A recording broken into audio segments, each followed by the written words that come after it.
रात का वक्त था जब सारा ने अनाबेल गुड़िया को पहली बार देखा। वो गुड़िया आम नहीं थी। इसकी आंखें एक अजीब सी गहरी चमक से भरी हुई थीं, जैसे वो जिंदा हो।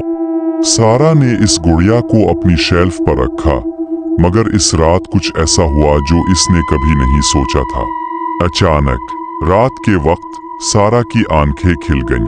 कमरे में सर्द हवा चल रही थी और फिर इसने देखा गुड़िया, जो पहले इसके कमरे की एक तरफ रखी थी, अब सीधी इसके बेड के पास खड़ी थी।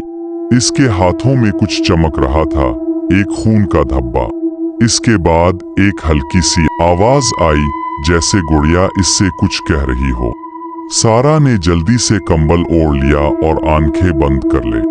लेकिन जैसे ही इसने आंखें खोली, गुड़िया की आंखों की चमक और ज्यादा तेज हो चुकी थी और इसकी मुस्कुराहट अब बहुत खौफनाक थी। अचानक कमरे की लाइट जलती है और गुड़िया गायब हो चुकी होती है, लेकिन कमरे की दीवार पर एक खून की लकीरें नजर आती हैं। सारा ने पीछे मुड़कर देखा और वही गुड़िया इसके सर के करीब खड़ी थी। और फिर कमरे का दरवाजा अचानक बंद हो जाता है और सारा की आखिरी चीख कमरे में गूंजती है। वो गुड़िया के हाथ में एक खूनी रस्सू थामे नजर आती है। क्या ये गुड़िया कभी अपनी शिकार को छोड़ेगी?